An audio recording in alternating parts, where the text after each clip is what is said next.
اعوذ باللہ من الشیطان اللعین الرجیم بسم اللہ الرحمن الرحیم۔ الحرمین پبلشرز، کراچی، پاکستان کی شائع کردہ کتاب ارشادات رسول صلی اللہ علیہ وسلم یعنی کردار سازی کے اصول، یہ آیت اللہ فضل اللہ کمپانی صاحب کی کتاب ہے اور اس کا ترجمہ علامہ سید ذوالفقار زیدی صاحب نے کیا ہے۔ اس کتاب سے جو آج میں باب پڑھوں گا اس کا عنوان ہے نماز کے بارے میں۔ سورہ نساء کی آیت نمبر 103 میں ارشاد ہوا وَأَقِیمُوا الصَّلَاةَ إِنَّ الصَّلَاةَ كَانَتْ عَلَى الْمُؤْمِنِينَ کتابا موقوتا، اپنے معمول کے موافق نماز قائم کرو کیونکہ نماز تو ایمانداروں پر وقت معین کے ساتھ فرض کی گئی ہے۔ کتاب اثنی اشاریہ میں یہ حدیث ہے کہ قیامت کے دن جس عبادت کا سب سے پہلے حساب لیا جائے گا وہ نماز ہے، اور کتاب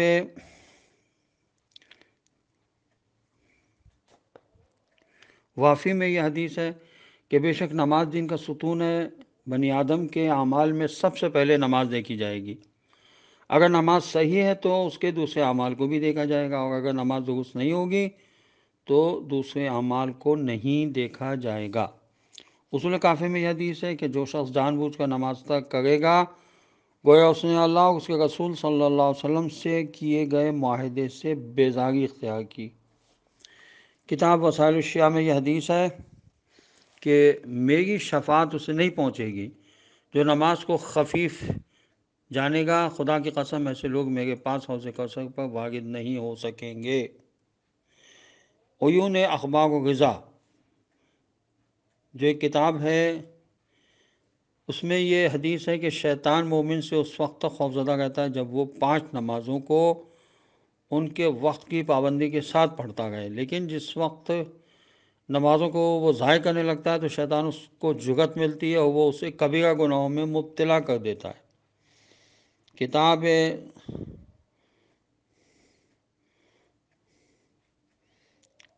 یہ کتاب ہے صحبت و غزا، اس میں یہ حدیث ہے کہ جو کوئی ایک واجب نماز کو بجا لاتا ہے خداوند عالم کے ہاں اس کے لیے قبول شدہ دعا جمع ہوتی ہے۔ یہ صحیفۃ و غزا کتاب سے میں نے حدیث پڑھی ہے۔ اور وافی میں یہ حدیث ہے کہ ایک نماز کی ادائیگی کے بعد دوسری نماز کے وقت کا انتظار کرنا جنت کے خزانوں میں سے خزانہ ہے۔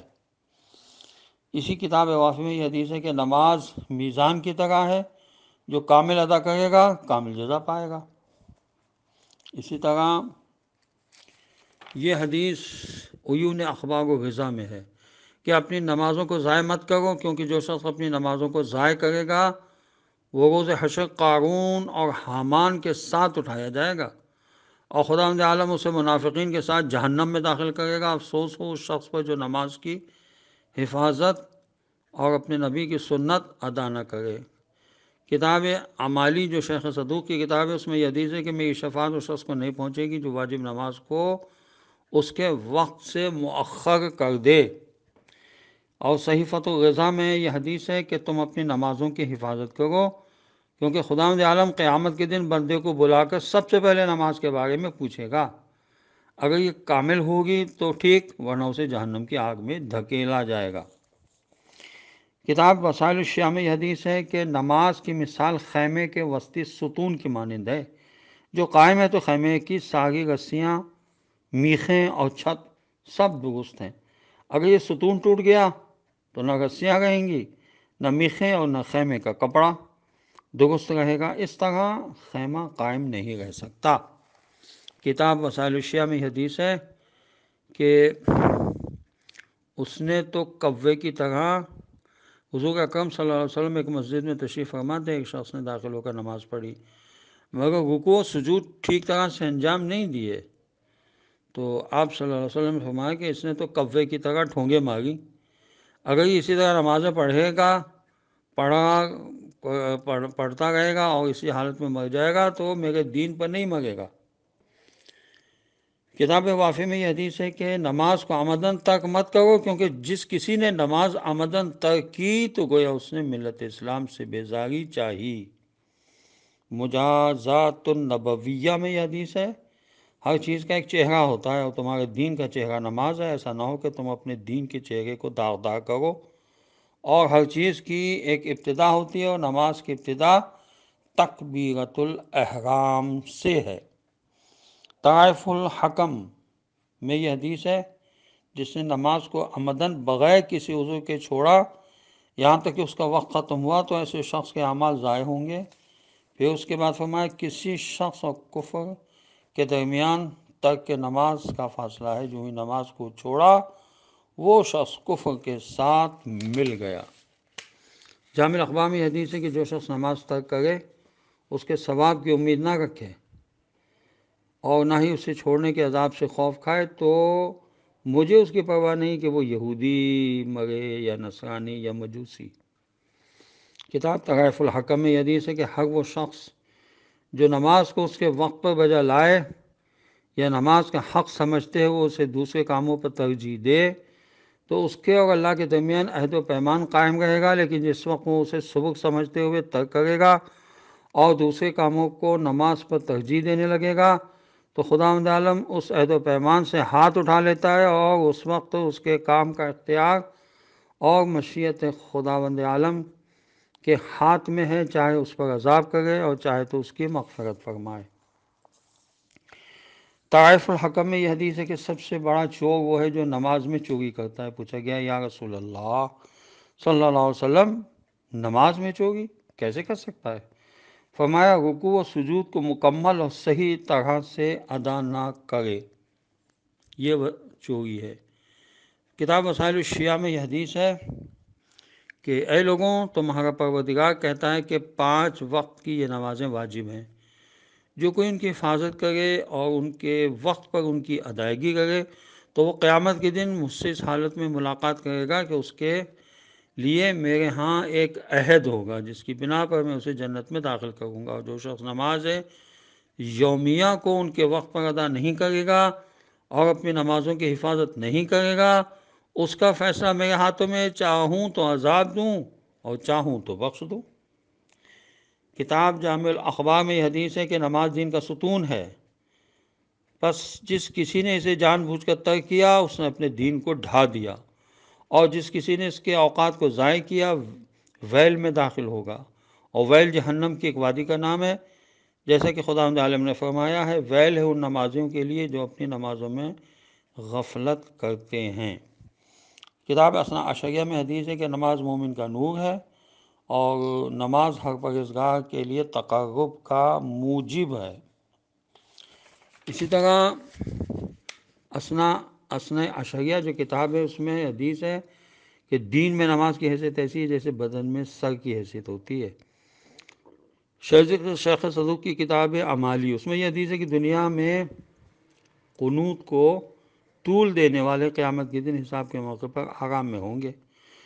کتاب سفینۃ البحار میں یہ حدیث ہے کہ حضور اکرم صلی اللہ علیہ وسلم سے پوچھا گیا کہ کون سا عمل افضل ہے؟ فرمایا اول وقت میں نماز کی ادائیگی۔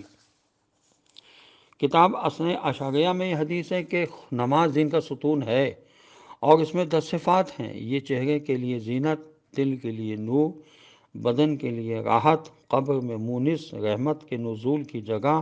آسمان کا چراغ، میزان میں وزن، پروردگار کی خوشنودی کا باعث، جنت کی قیمت اور آنکھ کے لیے پردہ ہے۔ جس نے اسے قائم کیا اس نے اپنے دین کو قائم رکھا اور جس نے اسے ترک کیا تو گویا اس نے دین کو ڈھا دیا۔ بحار الانوار میں یہ حدیث ہے کہ خداوند عالم نے نماز کو میری آنکھوں کی ٹھنڈک قرار دیا ہے اور نماز میرے لیے اس قدر محبوب قرار دیے جیسے بھوکا آدمی کھانے کو دو سکتا ہے اور پیاسا شخص پانی کو دو سکتا ہے۔ البتہ جب بھوکا آدمی کھانا کھا لیتا ہے اور پیاسا پانی پی لیتا ہے تو اس کا پیٹ بھر جاتا ہے اور وہ سیر ہو جاتے ہیں، مگر میں نماز سے کبھی سیر نہیں ہوتا۔ یہ حدیث پہلے میں پڑھ دیتا ہوں پھر بتاؤں گا کہ کس کتاب میں ہے کہ مردوں اور عورتوں میں سے جو نماز کی توہین کرے گا اور اسے حقیر سمجھے گا خدا اس کو 15 مصیبتوں میں گرفتار کرے گا۔ ان میں سے 6 دنیا میں، 3 موت کے وقت، 3 قبر میں اور 3 مصیبتیں قیامت میں ہوں گی۔ جب اسے اس کی قبر سے نکالا جائے گا۔ وہ مصیبتیں جن کا سامنا دنیا میں ہوگا وہ یہ ہے، خدا اس کی عمر میں سے برکت اٹھا لے گا، خدا اس کے رزق میں سے برکت اٹھا دے گا، اور خداوند عالم اس کے چہرے سے نیکوکاروں کی نشانیاں مٹا دے گا، اور جو بھی عمل وہ بجا لائے گا اس کا کوئی اجر نہیں دے گا، اس کی دعا آسمانوں کی طرف نہیں اٹھائی جائے گی، اور صالحین کو دعا کرنے میں جو لذت محسوس ہوتی ہے وہ اسے نہیں ملے گی۔ اور وہ مصائب جس کا سامنا موت کے وقت ہوگا وہ یہ ہے کہ سب سے پہلی مصیبت یہ ہے کہ وہ ذلیل موت مرے گا، دوسری یہ کہ وہ بھوکا مرے گا، اور تیسری یہ کہ وہ پیاسا مرے گا، چاہے دنیا کے سارے دریاؤں کا اس کو پانی پلا دیا جائے وہ سیراب نہیں ہوگا۔ اور وہ مصیبتیں جو قبر میں پیش آئیں گی وہ یہ ہیں کہ پہلی تو یہ کہ خداوند عالم اس شخص پر ایک فرشتے کو مامور کرے گا جو اسے قبر میں ہراساں کرے گا، دوسری یہ کہ اس کی قبر اس کے لیے تنگ ہوگی، اور تیسری یہ کہ قبر اس کے لیے اندھیری ہوگی۔ اور قیامت کے دن پیش آنے والی مصیبتیں یہ ہیں، جو ہی وہ شخص قبر سے نکلے گا خدا ایک فرشتے کو مامور کرے گا جو اسے چہرے کے بل زمین پر گھسیٹنے لگے گا اور لوگ اسے دیکھ رہے ہوں گے، دوسری یہ کہ اس سے حساب لینے میں سختی ہوگی، اور تیسری یہ کہ خداوند عالم اسے اپنی نظر رحمت سے نہیں دیکھے گا، نہ اس کا تزکیہ کرے گا بلکہ اسے دردناک عذاب میں مبتلا کیا جائے گا۔ یہ طرائف الحکم حدیث ہے۔ ہماری شیخ صدوق میں یہ حدیث ہے کہ جب بھی کسی نماز کا وقت آتا ہے تو ایک فرشتہ لوگوں کو ندا کرتا ہے کہ اٹھو، اپنی اس آگ کو جسے تم نے اپنی پیٹھوں پر بھڑکا رکھا ہے نماز کے ذریعے بجھاؤ۔ ہماری شیخ صدوق میں یہ حدیث ہے کہ ایک نماز پڑھنے کے بعد دوسری نماز کے لیے انتظار کرنا جنت کے خزانوں میں سے ایک خزانہ ہے۔ تو کتاب وسائل الشیعہ میں یہ حدیث ہے کہ جو لوگوں کی موجودگی میں نماز اچھی طرح بجا لائے اور اکیلے میں لاپرواہی کرے تو یہ نماز کی توہین ہے، اور یہ شخص ایسا کر کے اپنے پروردگار کی توہین کرتا ہے۔ کتاب اثنِ عشریہ میں حدیث ہے کہ جس کی نماز اسے برائیوں اور فحش کاموں سے نہ روکے، ایسی نماز اللہ سے دوری کے علاوہ کسی چیز میں اضافہ نہیں کرتی۔ کتاب وسائل الشیعہ میں یہ حدیث ہے کہ میری مسجد میں نماز پڑھنا دوسری مساجد میں 1000 نمازیں پڑھنے کے برابر ہے، سوائے مسجد الحرام کے، کیونکہ مسجد الحرام میں ایک نماز پڑھنا میری مسجد میں 1000 نماز پڑھنے کے برابر ہے۔ اور یہ شیخ صدوق کی کتاب ہے خصال، اس میں حدیث ہے کہ نماز دین کے واجبات میں سے ہے، اسی میں پروردگار کی خوشنودی ہے، نماز انبیاء علیہ السلام کا طریقہ ہے، نمازی فرشتوں کا محبوب قرار پاتا ہے، نماز ہی ایمان ہدایت ہے اور معرفت کا نور ہے، رزق میں برکت اور بدن کی راحت ہے، شیطان کے لیے ناگواری ہے، کافر کے خلاف ہتھیار ہے، دعا کی اجابت اور اعمال کی قبولیت ہے، مومن کی آخرت کے لیے دنیا سے اس کی ذات راہ ہے، اس کے اور ملک الموت کے درمیان شفاعت کرنے والی ہے، قبر میں اس کی مونس ہے، اس کے نیچے کا فرش ہے، منکر و نکیر کے لیے جواب دینے والی ہے، کسی شخص کی نماز قیامت کے دن اس کے سر کا تاج، اس کے چہرے کا نور اور اس کے جسم کا لباس ہے، اور آگ کے درمیان پردہ ہے، خدا اور بندے کے درمیان حجت ہے، جہنم سے نجات اور پل صراط سے گزرنے کا ذریعہ ہے، جنت کی چابی حور العین کا مہر، اور جنت کی قیمت بھی نماز ہی ہے۔ نماز کے ذریعے ایک بندہ بلند درجے تک پہنچ سکتا ہے، کیونکہ نماز تسبیح و تحلیل، ذکر اور تکبیر ہے، اور خدا کی تمجید و تقدیس ہے، خدا کے ساتھ بات بھی ہے اور دعا بھی ہے۔ کتاب اثنِ عشریہ میں یہ حدیث ہے کہ کسی شخص کی دینداری کی نشانی نماز کے قیام کی زیادہ سے زیادہ حفاظت کرنا ہے۔ غوثۃ الواعظین میں یہ حدیث ہے کہ میں نے اپنی امت کے ایک شخص کو خواب میں دیکھا کہ اس کے گرد عذاب کے فرشتے گھیرا باندھے ہوئے تھے، اتنے میں اس کی نماز آ گئی اور انہیں عذاب کرنے سے روکا۔ خداوند عالم کی بارگاہ میں دست بدعا ہوں کہ پروردگار ہمیں نماز کی اول وقت پڑھنے کی جو ترغیب ائمہ معصومین علیہ السلام نے دی ہے اس کے مطابق عمل کرنے کی توفیق ہو۔ خداوند عالم ہم سب کو نماز گزاروں میں شامل فرمائے۔ السلام علیکم ورحمۃ اللہ وبرکاتہ۔